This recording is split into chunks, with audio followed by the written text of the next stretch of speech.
You made it to lesson 3.5, molecular evidence. Our goal in this video is to understand how scientists use DNA and protein sequences to figure out how species are related. So let's start off with that first guiding question. What is molecular evidence?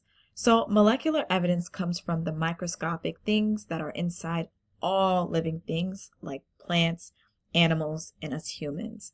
These main molecules that scientists study are DNA, RNA, and proteins, which are made up of amino acids. Why do we even use molecules to compare organisms? Well, every living thing on Earth uses DNA as a blueprint. That DNA tells cells how to make proteins, which shape everything about an organism, from how it looks to how it survives.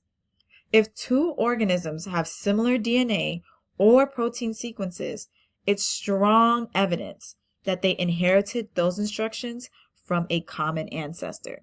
And that's just a very long-winded way of saying that they have some type of relation down the road. So, our next guided question is, what is DNA and why is it so important? DNA is like the instruction book for every living thing. You can find it in the nucleus, which is the control center of a cell. This purple part is the nucleus here. DNA is made up of building blocks called nucleotides. Think of them like letter blocks that snap together to make words and sentences. DNA is double-stranded, so as you can see, there's literally two strands, and it kind of looks like a twisted ladder. There are 4 nitrogen bases in DNA. So, the first one is adenine. The next one is thymine. The third one is cytosine. And the final one is guanine.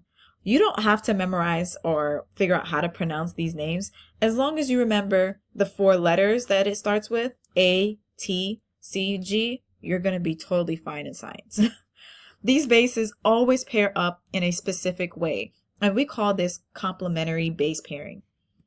A will always pair with T, and C will always pair with G. You can think of it kind of like a puzzle piece, so only certain shapes fit together.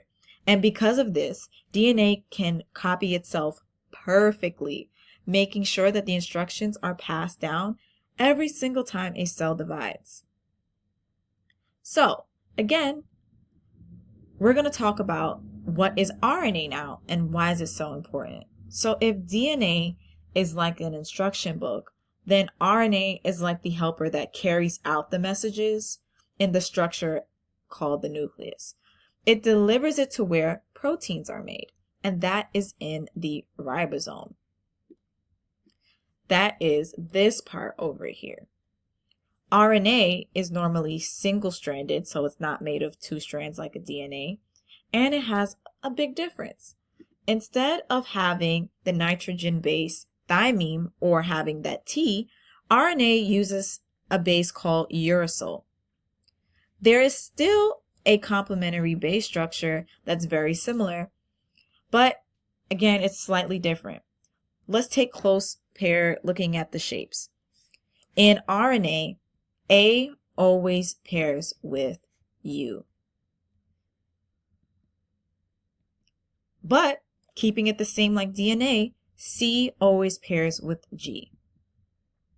Once RNA has the message, it travels into the ribosome, which is like a factory, and then this is where the instructions are used to build the proteins. So, let's take a pause there, and then in the next part, you're going to learn how DNA is copied into RNA.